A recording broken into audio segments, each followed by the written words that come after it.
Ça marche? Je vois pas le compteur, mais je pense que ça marche. Bonjour les amis. Quel plaisir. Oh, ça fait longtemps, hein. Oh, ça fait plaisir de refaire une vidéo pour vous. Eh oui, c'est la fin de presque la fin de septembre, hein.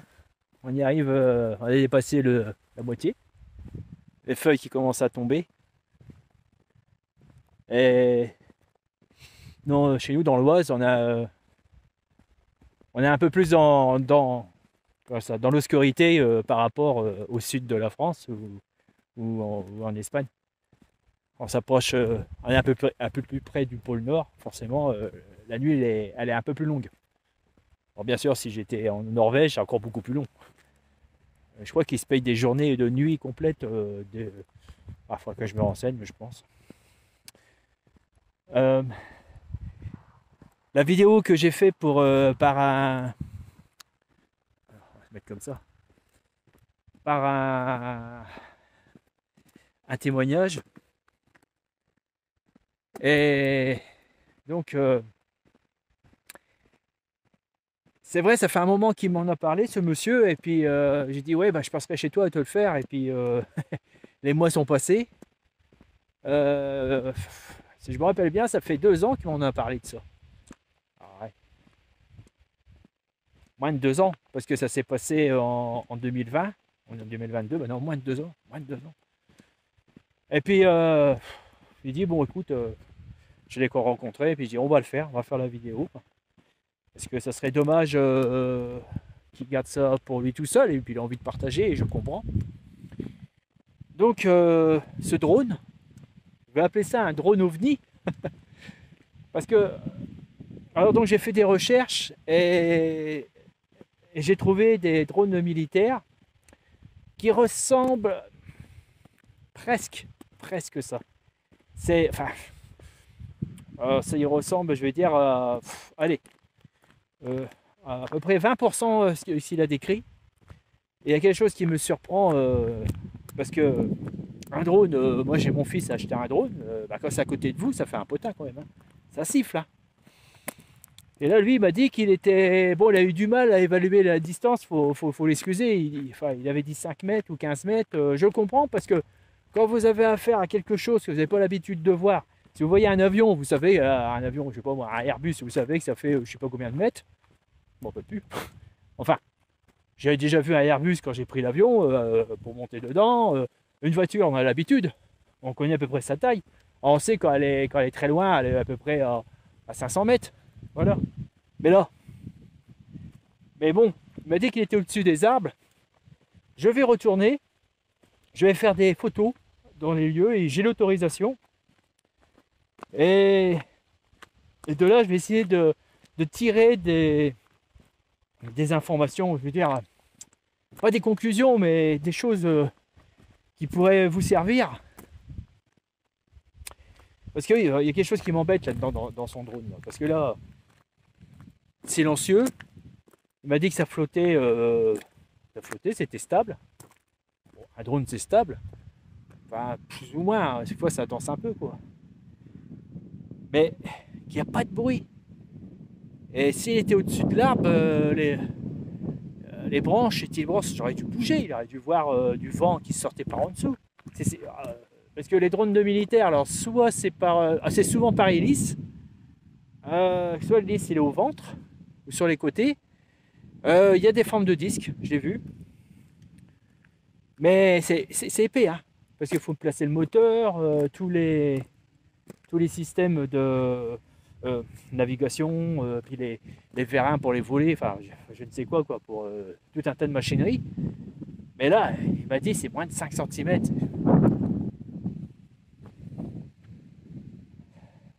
Ah, c'est peut-être possible, hein. Mais ça me surprend, un petit drone peut-être. Mais là, il m'a dit qu'il fait à peu près 1,50 m, la moitié d'une voiture. Bon, vu qu'il a eu du mal à évaluer les distances, je vais aller là-bas et avec des papiers crayons et je vais essayer de faire quelque chose au-dessus de son arbre. Si je peux trouver le moyen de mettre n'importe quoi, une planche.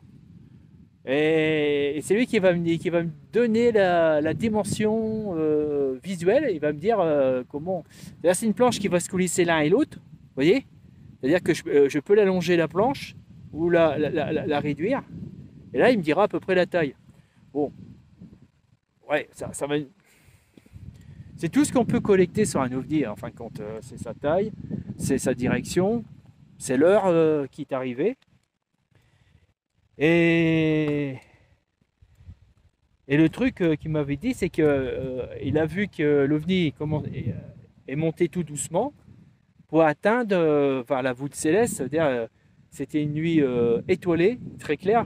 Et là où il habite dans son village, il y a très très peu de pollution lumineuse. Donc on voit beaucoup plus les étoiles là-bas. Donc je ne dirais pas son village, je ne tiens pas de l'embêter. Je peux dire que c'est dans l'Oise, près de Compiègne. Compiègne Nord. Qu'est-ce qui peut être approché? Il y avait le village de... Comment il s'appelle ce Marquignies. Oui, Marquignies. C'est pas loin de Marquignies. Qu'est-ce qu'il y a encore? Barré-sur-Mât. Voilà. C'est dans cette zone-là. Ça, c'est pour vous aider, hein, si vous avez envie de faire une enquête. Mais je ne donnerai jamais son adresse ni son village. Je ne veux pas qu'il ait des emmerdes. Parce que si je fais ça, je vais perdre tous mes témoignages. J'ai plein de personnes et il faut confiance. D'ailleurs, j'ai une personne que j'avais fait un témoignage sur, c'était quoi? Sur une chose sombre qui courait du mur. Bon, pour elle, elle sait pas ce que c'est. Elle pensait que c'était une chauve-souris. Bon, paranormal, elle n'aurait pas dit. On ne peut pas mettre tout les choses sont paranormales. Moi, j'aime bien le terme. Ce sont des choses qui ne sont pas expliquées. Qu'il faut, faut que quelqu'un cherche à comprendre. Et à ce moment-là, le mystère peut venir, ça peut être explicable. Alors, pourquoi? Parce qu'on est un peu coincé dans le paranormal, parce qu'il peut y avoir de la science. Et c'est aussi passionnant. On trouve souvent la foudre en boule. Moi, j'ai un témoignage, par exemple, le jour qu'il y a eu un orage. Au moment où elle a ouvert le robinet, et au lieu que l'eau coule du robinet, il y a eu une gerbe d'étincelles électriques, parce que la foudre est tombée sur la maison, et c'est de l'électricité qui est sortie du robinet. Ça a fait rigoler énormément la famille, quoi, mais ma pauvre maman. Mais c'était vrai, c'était véridique. Parce que moi j'étais petit et je me rappelle qu'elle a hurlé quand ça s'est passé. Et elle m'a dit qu'aussitôt que les étincelles ils ont arrêté de sortir du robinet, l'eau est venue après. C'est bizarre, hein? Donc vous voyez, c'est des choses, voilà. Parce que dans la maison où j'habitais avant, cette maison était souvent foudroyée. Mon père, elle a dû changer peut-être 4 télés à cause de la foudre. Et puis des câbles d'antenne confondus. Et donc ma mère elle a dit que c'était les sapins, c'est des sapins de Noël qu'on a plantés qui datent de mes frères et sœurs qui étaient beaucoup plus vieux que moi, qui avaient une hauteur de facilement de 6 mètres. Et c'est vrai qu'arrive un moment, ils tombaient souvent sur les sapins. Et quand la foudre a tombé sur les sapins, il y avait une partie qui tombait sur la maison. Et puis alors là, ça faisait sauter le compteur électrique, la machine à laver, qui a trinqué aussi. Alors, arrivé un moment, c'est tout se précipiter dès qu'il y a un orage, on débranchait tout pour sauver le matériel. Et, j'ai des histoires incroyables qui s'est passées. J'aurais pu raconter ça à BTLV, mais j'ai plus envie d'en parler. J'aime bien cette émission, mais j'en sors ça m'embête un peu. Je veux dire, je perds mes moyens quand j'ai affaire à Jocelyn.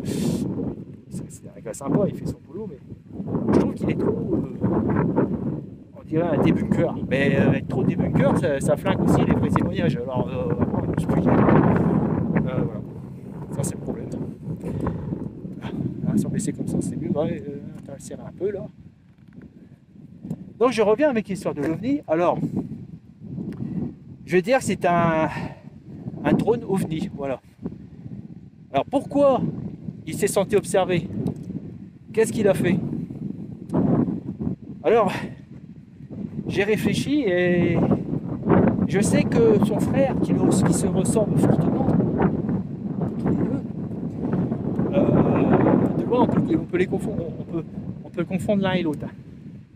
Son frère, il y a eu une période, il allait souvent courir dans les bois,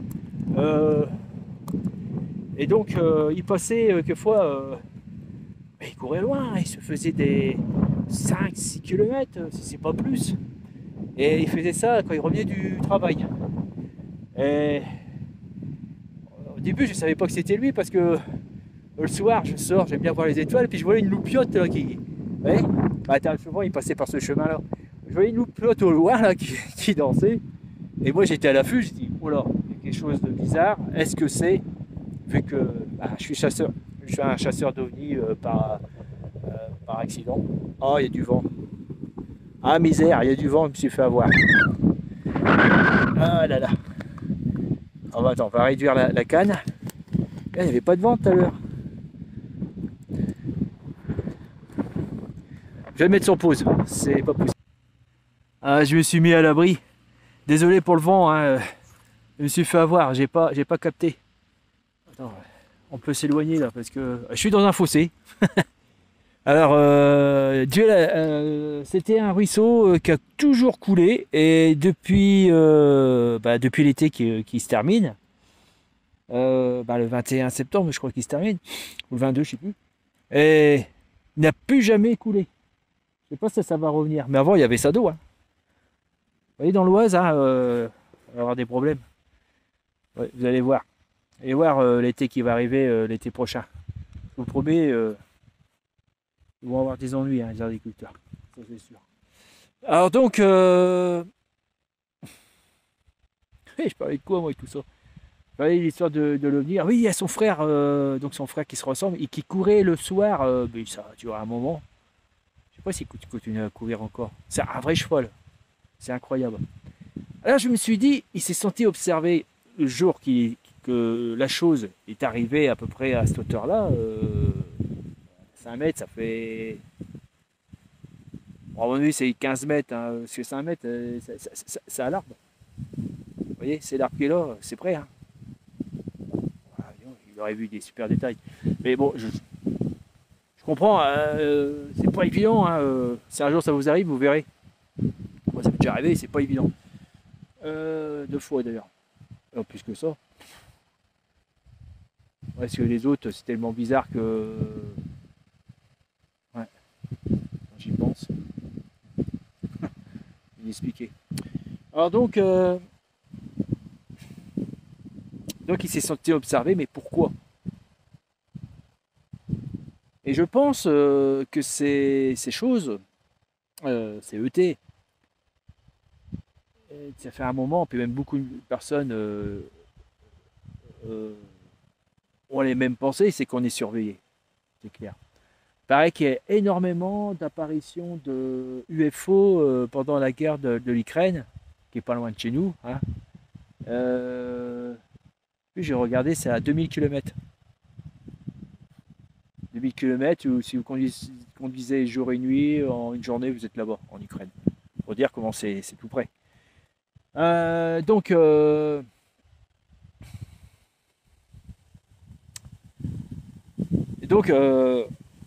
je suis encore perdu. Alors donc, je disais que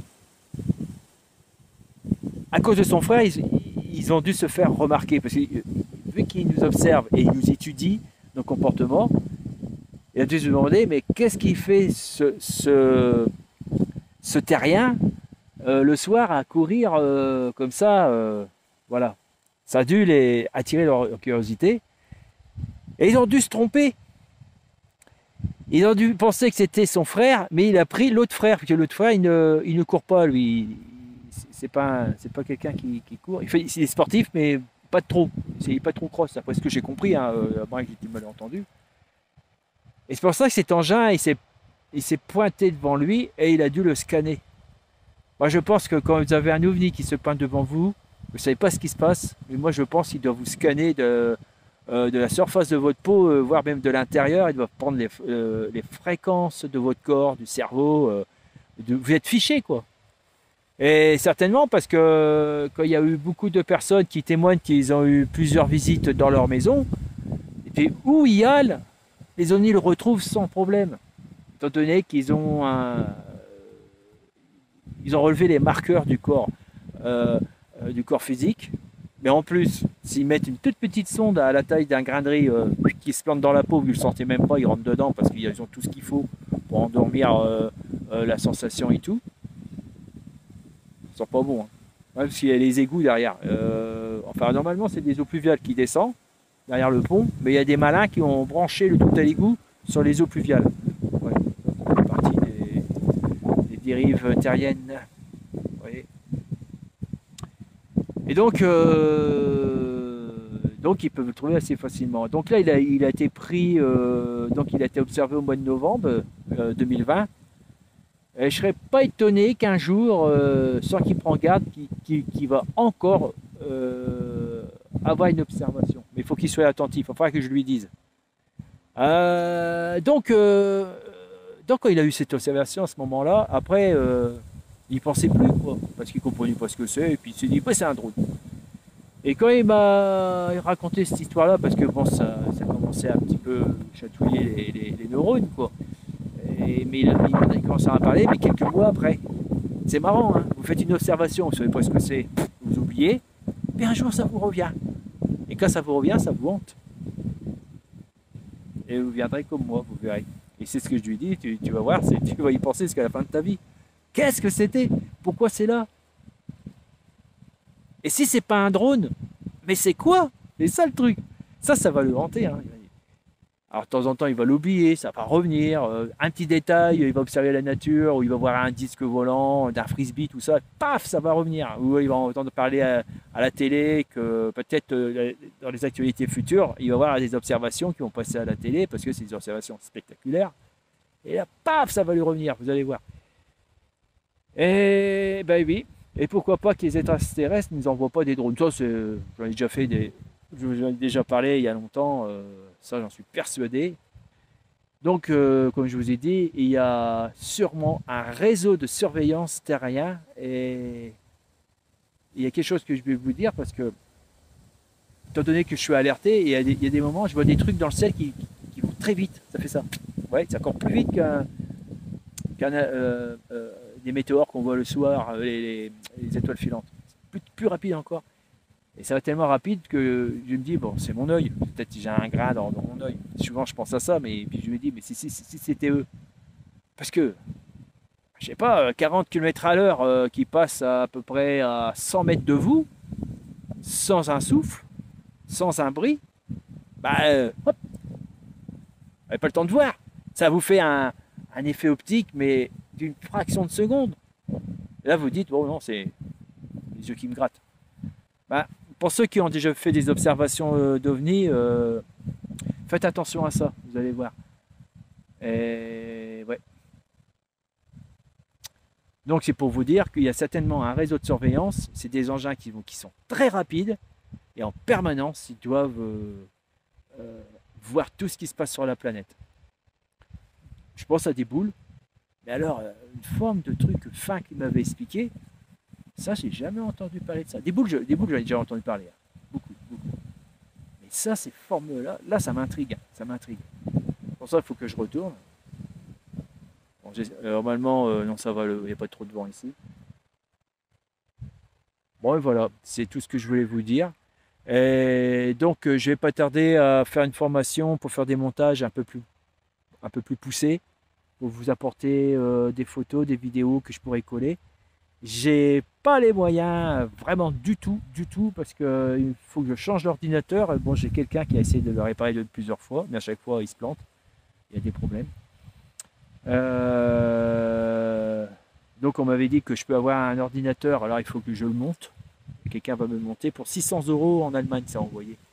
Et je pourrais faire des montages. Sérieux.